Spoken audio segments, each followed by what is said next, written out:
Listener discretion is strongly advised on today's case. I covered this case briefly on my TikTok last week, but there was just so much more that I felt needed to be said. Born in May 2019, Star Hobson was a beautiful, blue-eyed 16-month-old little girl, but she was also another voiceless child failed by the people who were meant to love them the most. Her life was taken from her at the hands of her mother's girlfriend, Savannah Brockhill. Star took her last breath on the 22nd of September 2020 after suffering catastrophic injuries. Savannah Brockhill was sentenced to a minimum of 25 years for murdering her, and Star's mum Frankie Smith was initially sentenced to 8 years for causing or allowing Star's death. However, at the Court of Appeal, 3 senior judges considered the case and extended her sentence by 4 more years, taking it to a total of 12. But when you hear what Star endured in her tragically short life, I'm sure that you'll agree with me that 12 years is not even nearly enough. Frankie may not have been the one to inflict the blows, but again, as you'll see, she also didn't do anything in her power to stop the abuse that led to Star's death. Hey Coffee and Crimers, I'm your host, Belle Fagan. Frankie Smith had gotten pregnant with Star at the age of 17. She was described as a very young, immature 17 and had struggled at school academically. In fact, both her mum and her sister described her as immature and someone who was still playing with dolls at the age of 16. Star's dad, Jordan Hobson, had been in and out of the care system himself, and at the time of being with Frankie, he was living in supported accommodation, although he was still in contact with his parents. From the get-go, Star had had a pretty unsettled life, moving between either living with Frankie or Frankie sending her to live with her great-grandparents. Her relationship with Jordan was very much an on-again, off-again type of one, both during the pregnancy and immediately after the birth. But when Star was 4 months old, the relationship finally ended when Jordan went off to university. It was amicable enough, though, that he still had contact with Star at his parents' home. Frankie met Savannah Brockhill around October 2019. Savannah was 26 and working as a security guard at a club.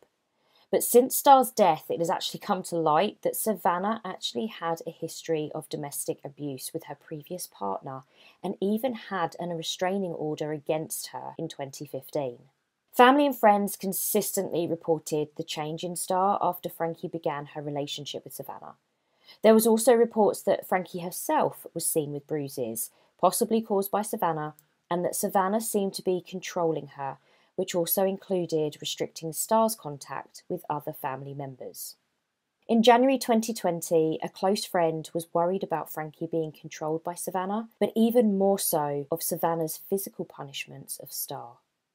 She called social services and reported her concerns. Now, the next day, she happened to be with Frankie when Frankie got a call from a social worker saying that they would be over in about an hour to check on Star at home. The friend was quoted as saying that Frankie spent that whole hour cleaning and tidying the house and getting Star dressed up nicely, covering any bruises, etc. The assessment report done didn't show any child protection concerns, which is pretty understandable seeing as Frankie was given time to prepare. It only mentioned that permanent accommodation for Star and Frankie was needed. So a letter was sent to the housing department stating that, and then the case was closed. Between February and April of 2020, Frankie asked her grandparents, so Star's great-grandparents, Anita and David, to take her in as she couldn't cope with looking after Star since her relationship with Savannah had ended. Now, this is where I wish the story could have ended, because as you can imagine, Star absolutely thrived living with her great-grandparents. Until 11 weeks later, in April 2020, when, without any warning or discussion, Frankie came over and took Star from them. Her and Savannah had gotten back together, and they wanted to be a family. Frankie's defence team in court told the jury that Savannah was abusive and controlling to Frankie. Now, due to personal experience, I honestly have such a hard time staying impartial. If she was being abused by Savannah, as a fellow survivor, my heart absolutely breaks for her. But those of you who are mums, I'm sure that you'll agree with me that even in an abusive relationship, we would be laying down our lives if it meant saving our babies. It's also been well documented that Frankie was described as a lazy mum who would film herself taking part in cruel pranks on Star. In May 2020, the great-grandparents on both sides all became super concerned about the way that Savannah was treating Star. So, Star's great-grandmother Anita made a referral to Children's Services on the 4th of May 2020, which resulted in an unannounced visit the next day from a social worker. But Frankie told them that she felt the referral was malicious, saying that Star's great-grandmother didn't approve of same-sex relationships. No visible injuries were seen, so it was left at Frankie's word. And the case closed again. And they didn't even bother informing Anita that A, they'd checked on Star, and B, that they'd closed the case. It was then that Frankie stopped all contact with Star's great-grandparents, including Jordan's parents. The next month, Star's aunt, Frankie's sister, sent photos of bruises to the police and spoke to officers, while Star's dad, Jordan, made a referral to social services. Now, if you're keeping count, this is the third referral in a 3-month period. Police again visited Star and Frankie, who by this point had moved in full-time to live at Savannah's home, and they did see marks on Star. Now, I did show a few pictures of Star's bruising on my TikTok, and it'll also be available on the Cup of Coffee and Crime Facebook page, but I do warn you, they are distressing to see. Frankie said that the bruises had been caused by Star banging into a coffee table. But the police officer was concerned that accounts of how the bruising came about weren't particularly consistent, so the police safeguarding team agreed that a child protection medical was needed. Star was taken to hospital to be checked, but she was seen by a doctor with only 4 months' experience in child safety, who was also seeing these injuries in complete isolation with no background story at all. So he accepted that the excuses of the toddler bumping into a coffee table were viable, and also that she'd hurt her leg playing with a puppy. So Star was discharged from hospital and sent back home to Frankie and Savannah. Again, the case is closed. Referral number 4 comes only 2 days later. A friend of Frankie's mum calls social services after seeing worrying behaviour at a family barbecue. It is supposedly investigated, although I couldn't actually find anything detailing this visit, so I don't even know if one happened. But what I do know is that 16 days later, this 4th referral case is now closed again.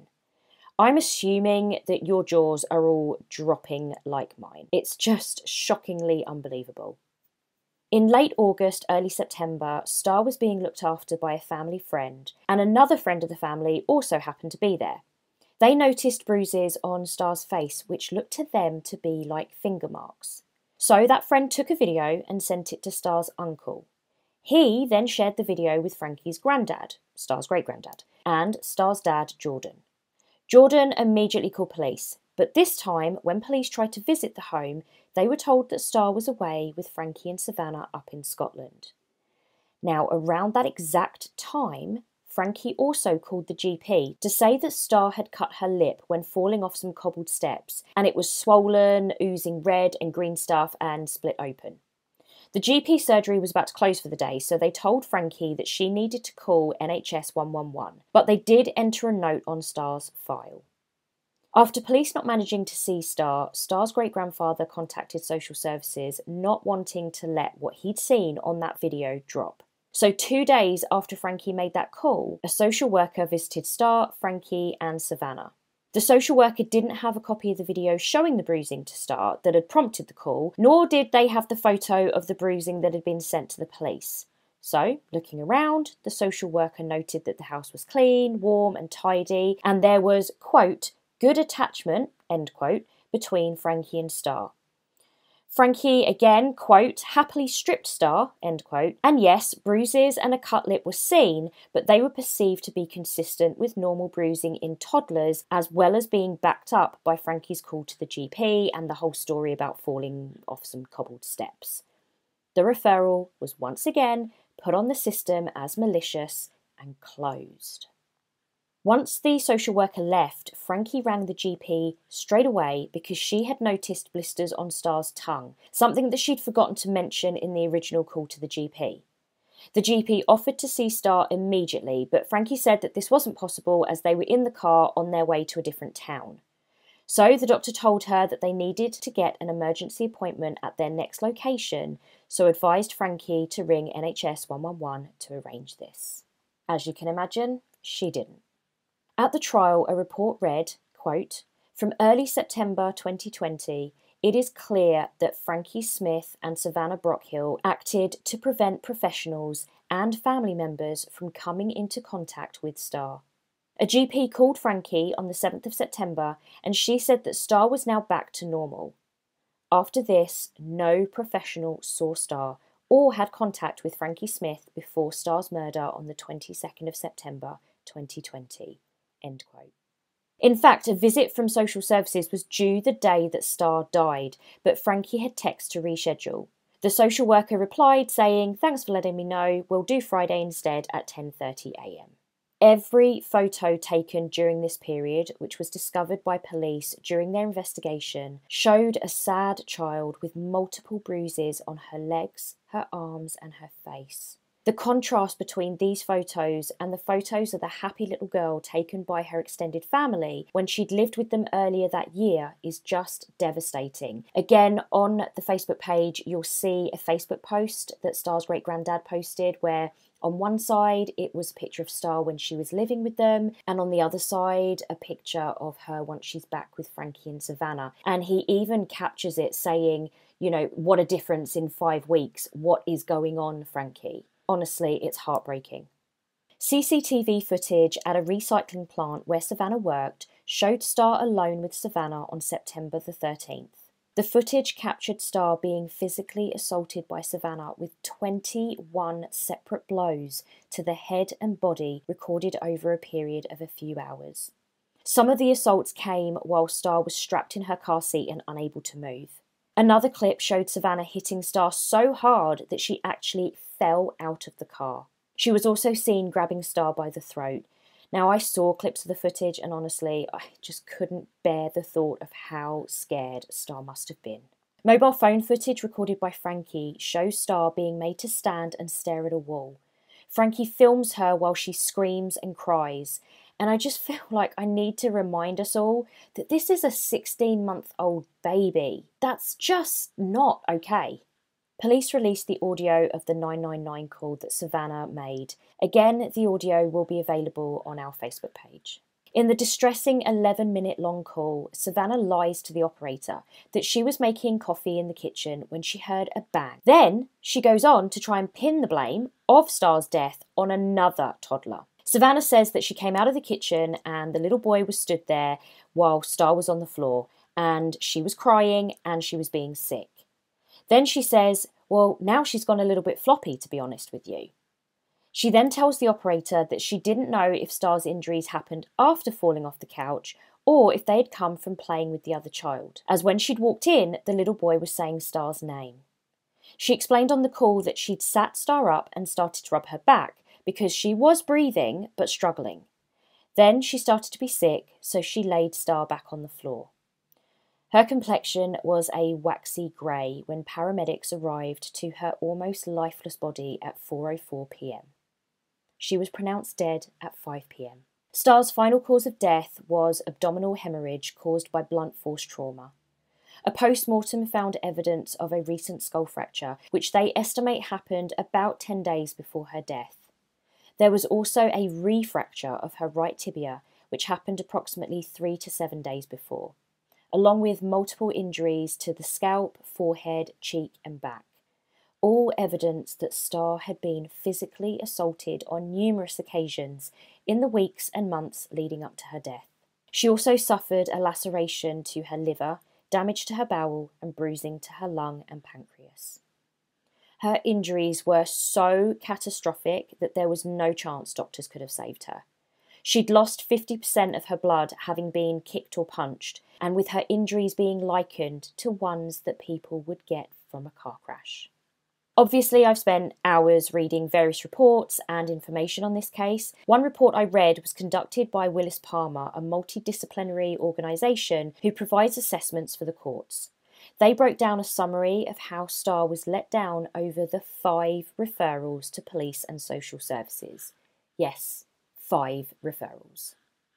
The report said professionals only had a limited understanding of what daily life was like for Starr. Their assessments were based on a couple of one-off visits, and the historic information known by each agency were never joined together to give a bigger picture. Starr's wider family members were not listened to. The sheer number of concerned family members speaking on behalf of Starr should have prompted these professionals to reconsider the escalating risks to her.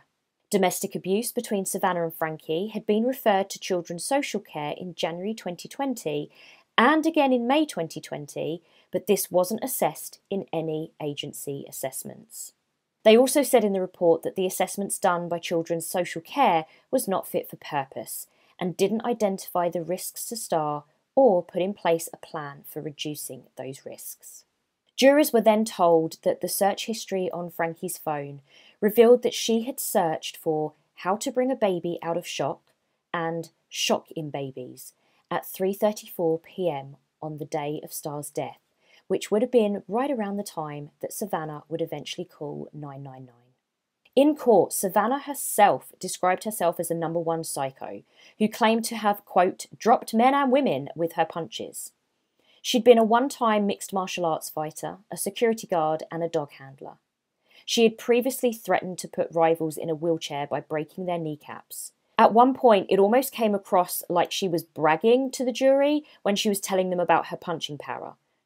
The court heard that she was obsessively jealous, physically powerful, violent and controlling. In fact, during her trial, she was told off by the judge for gesturing, in inverted commas, while a lawyer was outlining her heinous crime. On another day of the trial, through video link, she was seen laughing, shaking her head, reportedly yawning, grinning, and even chatting to someone off camera. And at one point, she was seen playing with a ball and then playing with a surgical-type glove that she'd blown up.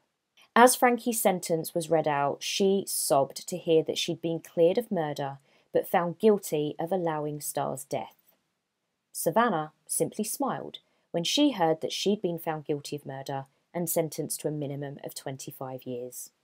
Although demands have been made for both police and social care to be held responsible for Starr's death, you and I know that that will never happen. Bradford Children's Services gave a feeble apology and said that lessons will be learned from this, and excuses have been made ever since. A review panel said that in 2020, Bradford Children's Social Care Service was a service in turmoil, where staff were working in conditions that made high-quality decision-making very difficult to achieve. Starr's case was handled first by a newly qualified social worker who had no managerial support given to her, and then again by a social worker from a temp agency who left before completing their assessment a few weeks before Starr's murder. Now, I just want to say something here on a personal note. Okay, so the first social worker was newly qualified, and the second social worker was from a temp agency. I get that. But do you know what? You only need to be human with 2 eyeballs in your head to have been able to see what Starr was going through. So this excuse just doesn't wash with me. You don't need to be qualified. You don't need to be anything to do with social care to be able to see that a child is evidently suffering. And when 5 referrals have been made by concerned family, being blamed for them being homophobic, I don't know, I just start to think after 5, maybe there's no smoke without fire. So this actually angers me that they came out and used the newly qualified and the temp as an excuse, because it would have almost been better that they just didn't say anything, because this is insulting. Tragically, Frankie's dad, Andrew Smith, had long suffered with drug addiction, and in June 2021 he died from an overdose. He'd managed to stay sober for quite a number of months up until Starr's death. It's reported that he actually died on Frankie's 20th birthday, and in a card that he wrote to her, he put, "You look after yourself and I'll go look after Starr." He was found dead holding Starr's jacket.